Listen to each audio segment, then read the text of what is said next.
Hello, I'm Grace Trafton of Cupertino TV Productions. I'd like to ask you a question. Do you remember what you were doing at the age of 8 or 10? I'm pretty sure I was playing with lots of pretty dolls at that age. But that was not the case with our guest today. In 2018, Audrey and Kathleen Hsu, at the ages of 10 and 8, founded a nonprofit environmental organization called Everything Starts Small, ESS. Now, this remarkable organization has grown into an international youth led movement focusing on environmental sustainability. Stay tuned and hear about one of their key initiatives called Grounds for Growth.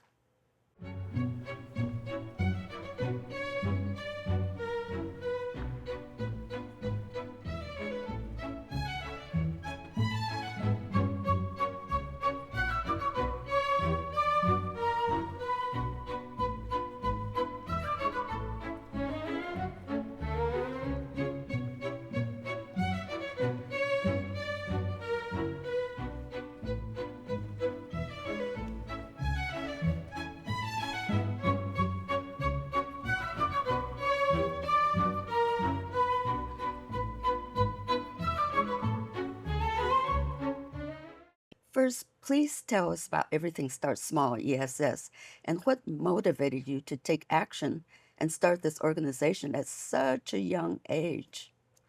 Yeah, so Everything Starts Small is a youth-led organization. We founded it together. For me, it really started actually back in elementary school. So I was actually in Taiwan.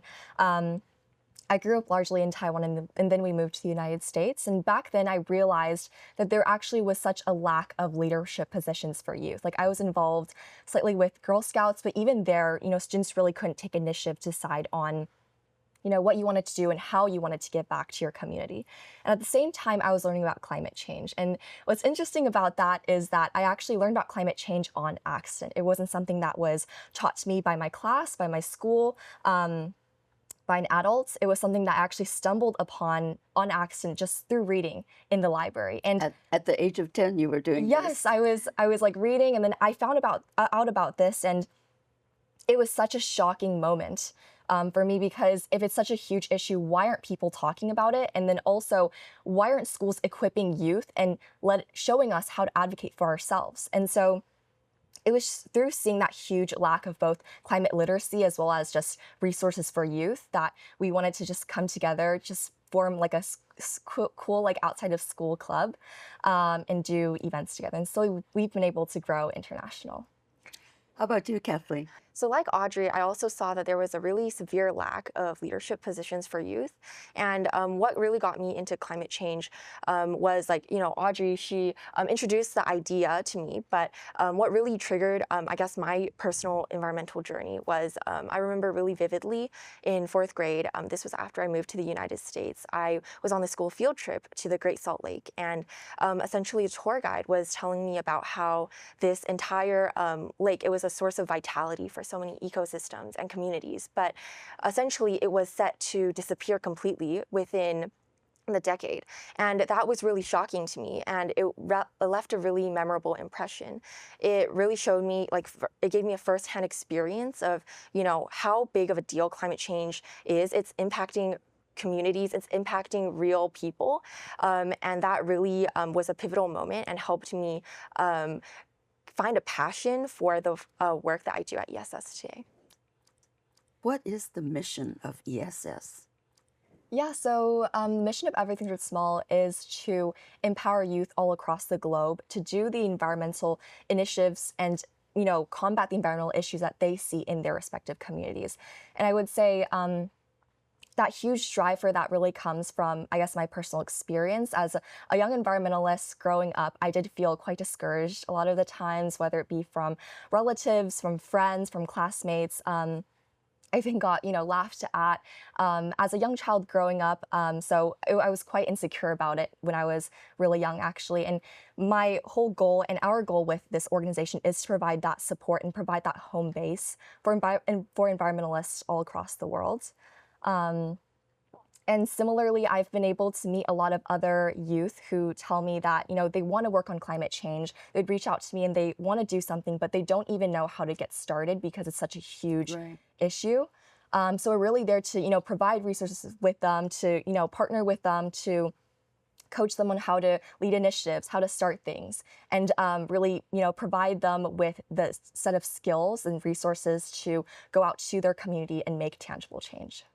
How were you able to grow your organization to include 18 countries across the world? And how were you able to reach 20,000 students? That sounds amazing to me. Yeah, so like our name suggests, it really did start small. I still remember like throughout middle school, I would like have my little like poster. I would be walking around table to table, whether it be like at a summer camp or at my school, or sometimes my siblings would have like a school event, and I would go to other people's school event to kind of tell people about everything that's small. And I would, go up to them, introduce myself. And honestly, 99% of the time, or, the majority of the time, I faced rejection. People would be like, oh, like, sorry, I'm not interested. Or some people might actually have just ignored me. So it was quite, I guess, a journey I had to overcome and learn to be persistent through. But slowly, because of how, I guess, organic it grew, it was by kind of like networking in person, we were able to grow such a tight knit community. And I think afterwards, because we had a such tight knit like core team, we were able to then leverage social media when we got older. We started a social media account, and we have all other people in our team who work on social media, and people find us through social media and our website, and they actually reach out. We get actually a lot of form submissions actually each week of people like from like Texas or the Middle East and Asia, letting us know that they want to join our organization. And because of that, strong core team, we've been able to really integrate that and be able to create such a, welcoming community. That sounds wonderful. Yeah, and adding on to that, so I think having that really strong community aspect, it's definitely something that really makes our organization so exciting to be part of, I think, for our members. So as our organization grew and we reached more countries, we really start to think about how do we still instill this like interactive, tight-knit community when people might be, in different continents, or might be, in different countries without like an established team already there, right? So we decided to, instead of like using like emails to communicate like that, like we previously had done, we started to use this popular messaging platform. It's called Discord. And essentially we designed it so that we have this server with that would have all of our members on it. And we have both places for, strictly work, and everything's very focused, but also an environment or chat rooms for people to have fun and talk about things that they found interesting, talk about their day, and have really those close bonding experiences, so that there's still a really strong sense of a network and community. What's been the biggest challenge running an international youth-led nonprofit organization that's at your young age? Yeah, so we have about 150 members all across all of our chapters. And obviously, we have about 23 chapters, and we're still growing today. I think we just are starting up a new Texas chapter. But a huge challenge that comes with being international is really like the time zones. Because although we have weekly meetings, it's Saturdays, and it's been at the same time like since like my 7th grade. I've been hosting it every single week. Because a lot of our members are international, many of them actually aren't able to join the meetings because of their time zones. It might be like 3, 4 a.m. for them. And so how I first started kind of trying to combat that is really scheduling one-on-one meetings. So outside of my weekly meetings, I would then schedule and try to accommodate everyone's kind of schedules. I would, schedule a one-on-one meeting with our Australia team and then with our Minnesota team, make sure each team really gets kind of the amount of the support they deserve. And then now we've kind of developed a more efficient system, which I know maybe Kathleen can share more about. But despite us having a more efficient system today, that's still something I do, like scheduling these individual meetings, because through doing that, I've seen how rewarding it is, how meaningful it is to really get to speak to each member one-on-one, even though it takes actually a lot of time out of my week to do all these like 1 hour meetings with like individual people, individual groups, something I'm really dedicated to because I think that's really what, being able to speak face to face, even just through a screen, is really what can connect us together and be able to kind of bring our family together. Sounds very time consuming. I think the biggest challenge for me is just making sure that everybody feels, supported and they feel seen. So in our online Discord community, we have a lot of, different communication channels. So we call them just like channels, but they're really just chat rooms. So we have one for each team, for each project, and for each location, so that and these channels are open to everybody who is in our server. So they're able to have a sense of like collaboration, like there's no like gate kept information, everybody's able to learn from each other. And we've also been able to adopt this interface on our community. So I call it the ticket system. So I was inspired by how technology companies kind of deal with I guess their technology support issues, like their customer support. So essentially now our members, within a couple clicks of a button, they're able to start this own private chat room between like just them and the entire executive team. So it has really been able to help our members feel really like seen and heard. Like maybe it's like really hard for them to have like a meeting with Audrey because she, like, everyone's super busy, but they're still able to communicate their struggles or their hopes for what they want to do in our organization, and just having that very direct and very efficient process has been definitely very helpful. That sounds absolutely wonderful because everybody wants to be heard Yeah. and listened to. hmm One of your key initiatives is called Grounds for Growth. What inspired you to create this initiative? And please describe it to us. How does it work? Yeah, of course. So Grounds for Growth, it's an initiative that I actually founded 2 years ago. So it was in 2023. And I really started it because I was learning a lot about sustainable agriculture. I'm actually quite interested in agriculture. Soil carbon, microorganisms in our soil. And I was learning about how widespread practices in agriculture today, such as tilling, is actually really, really harmful for the environment and also just the cycle of food. And learning about that helped fuel kind of this inspiration for working on sustainable agriculture, which is what this initiative is on. And moreover, it was actually also around the time when I was learning about how like some food systems in the United States can be somewhat corrupt, and also how today a lot of the food that we eat is like mummified in plastic in grocery stores. When we eat something, we're not really thinking about where it comes from, and there's a huge disconnect between the food that we eat and us, the people. So really to bring that connection back, I wanted to work on farms, I wanted to work on gardens, I wanted to bring back a more circular system, bring back integrity into the food space. And so I saw that kind of mindset and thought was really reflected throughout our organization throughout the Bay Area. So we decided to start this initiative. So essentially our initiative is about upcycling coffee grounds. So we go partner with a lot of local cafes and we essentially collect their used coffee grounds that would otherwise go into the landfill. We bring it back home. Every time you collect, it might be maybe 10 to 15 pounds. I bring it back home, and then I would have to pick out the plastic, the cups. Sometimes there's like blueberry muffins, like cake pops or coffee filters, etc. Have to clean all of that out, and then we have to break it up into kind of very fine pieces so it can dry well. And then at home we have like these huge tarps. When I lay it out on like the driveway, and I just like put it all across the tarp to like dry and bake under the sun.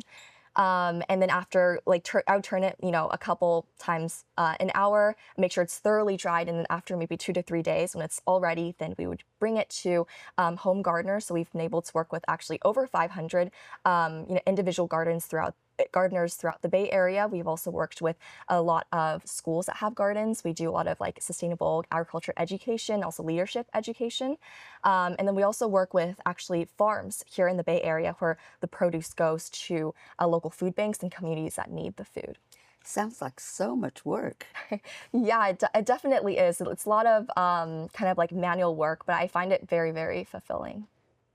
Yeah, so one of the, just to add on to that, one of the really cool programs or farms that we've been able to partner with is this program called UC Master Gardeners. So they're actually local. They have like 10 to 12 farms in the Bay Area alone. And so specifically, we work with their composting site. So with the food scraps that they collect from local restaurants, local hospitals, or hotels, they add our coffee grounds and they make it into a really good soil amendment. And as Audrey was saying, that compost actually helps become a really good nutrient for the produce that they grow at their demonstration gardens, and that gets sent to local food banks to create this more circular agricultural system. What were the reactions of the coffee shops when you first approached them with your ideas? Starting out this project, I would think like, we're just taking waste from the coffee shops. Like, who would even say no? Right. But actually, we actually talked to a lot of local coffee shops, and we actually got turned down by a good amount of coffee shops. And I think that's really because people don't want to change the way that they're doing it. Even if it's not, I'm not asking them to, go out of their way to do some crazy thing. I think they're just a lot of, groups, even corporations today are comfortable with the way that they're doing, even if it's less efficient, even if it's unsustainable, and they would just rather continue this than try something new. And so we've really kind of struggled or been challenged by that. But I think that's really taught our group really like resilience, persistence. A lot of even the middle schoolers I work with, essentially, we work with a lot of elementary, middle schoolers as well in this project. We have them practice calling coffee shops actually to kind of learn leadership, learn persistence, learn how to be resilient and be flexible. Even if you get turned down, you just move on to the next one. And so it was actually quite interesting and really eye-opening to me to see how, some groups aren't willing to work with us, but still I feel like that continues to fuel, motivate us to work harder on it. Yeah. Yeah, it's really surprising to hear that some of them were not receptive to this idea. And what's one of the most important lessons that you think you've learned through this initiative? And everything starts small. So I think one of the most important lessons I've learned is the importance of being proud about your passion. As specifically for me, growing up in Taiwan, where I feel like a lot of the systems, people kind of want you to conform to, conventional excellence. People don't want you to step outside of that box. So when I was growing up, I was actually, a lot more on the shyer side. And it was a huge struggle actually for me to pursue this field. And even people, I have some relatives who might not 100%, happy that I'm kind of pursuing this field, even going into college. But really, I've learned that if you're proud about your passion and you're really authentic about it, that draws other people in, right? Because when I had lacked a community, by being loud about my passion, I was able to grow my community. When I was showing people and other students how passionate I am about environmentalism, how I'm doing this because I truly care, not for, college reasons or for my resume or something like that. People are drawn in by that, and people can tell when you're really passionate. People can tell if you're genuine and authentic. I think even if somebody's passionate and if they're kind of too shy to share that, I feel like that would be kind of not living up to that passion's potential. So I've really been able to learn through the process the importance of, sharing, networking, speaking to people, just being proud about what you do.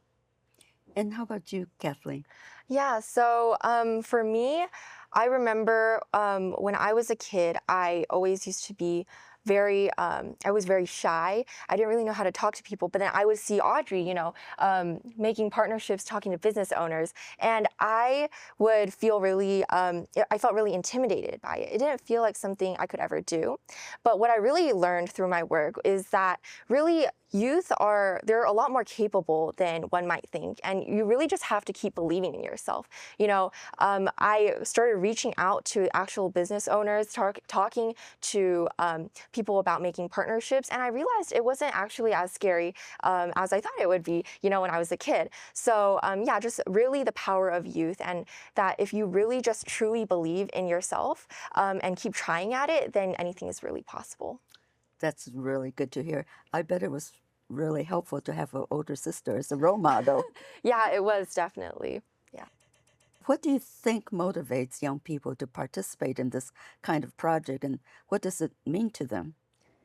So I would say what's so special about this project and what really draws students from, all across the Bay Area, and actually we've actually also expanded to Maryland, Los Angeles, and Central California from the Bay Area. What really draws students in is this idea of community. So I would say this project is not only about sustainable agriculture, but it's about showing students that they can make tangible change themselves. Like the coffee grounds that they are collecting, that they're processing, goes back into growing crops sustainably, and that then goes back into feeding our communities. For instance, we work with one of our key partners is Camp Via West Farm, also called the Jonchin Farm.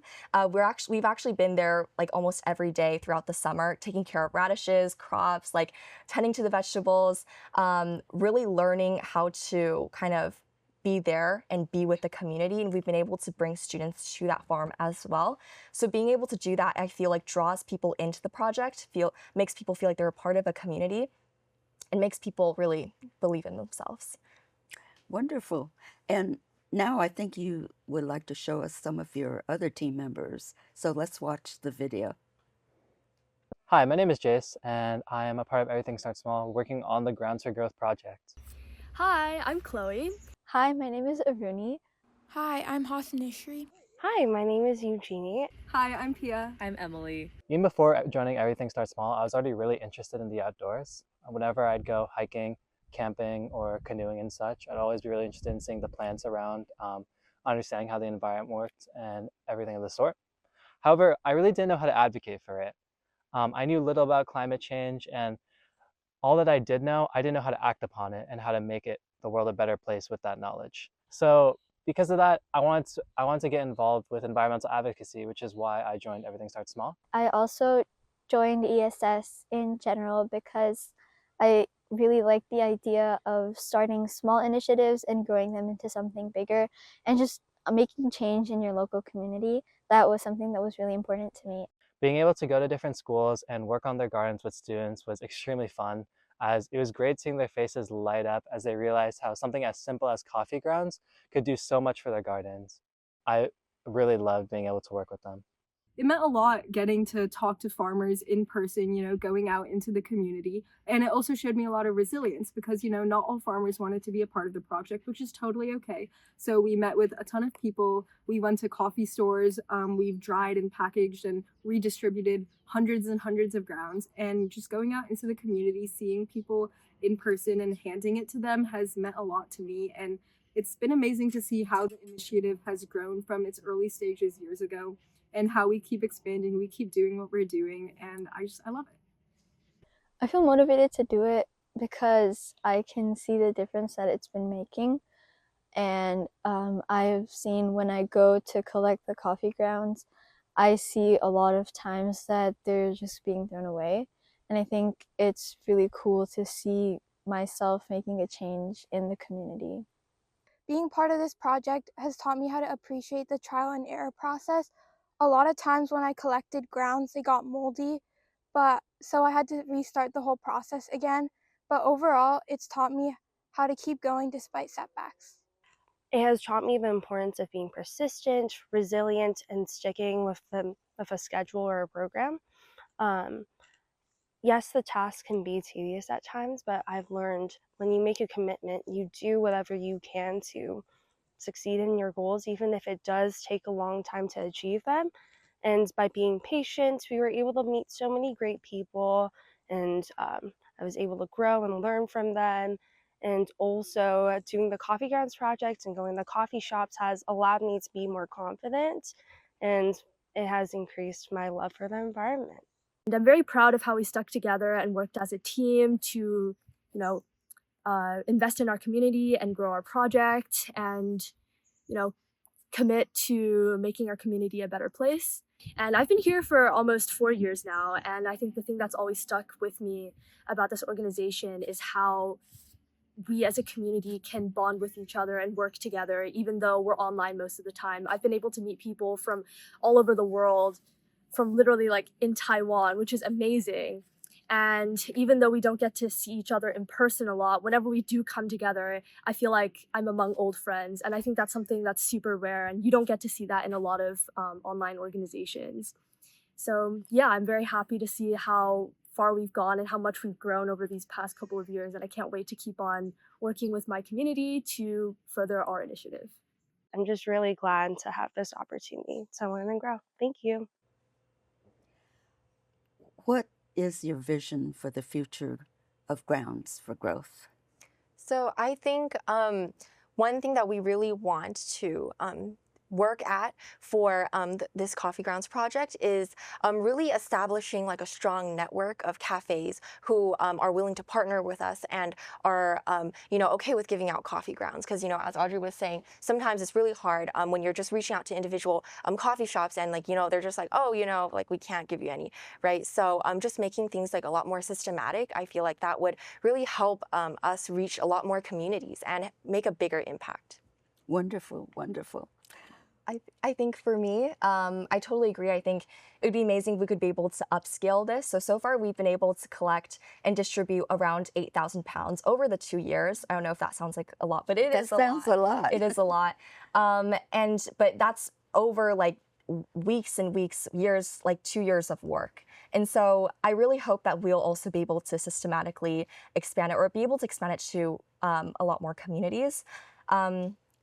But I would say my vision for this kind of initiative is really about building the community. So to me, what I feel like is so powerful about this is that it shows, like I previously mentioned, that youth can make a change, and it is able to connect so many communities together. Like we work with some agriculture professionals, we work with a very, very amazing gardeners at Camp Via West, the group that so the De Anza Lions Club and Camp Via West, they built that farm. So we've been able to work with them volunteers there. We've been able to work with students. So we've been able to bring together so many diverse kind of groups of people on the farm, reunite them. And I think the solidarity that we foster in the farm, I hope, basically goes beyond the garden gates. I hope that creates unity, and that even outside of the farm, even outside of this initiative, we can all come together to face climate change and work towards a more sustainable future.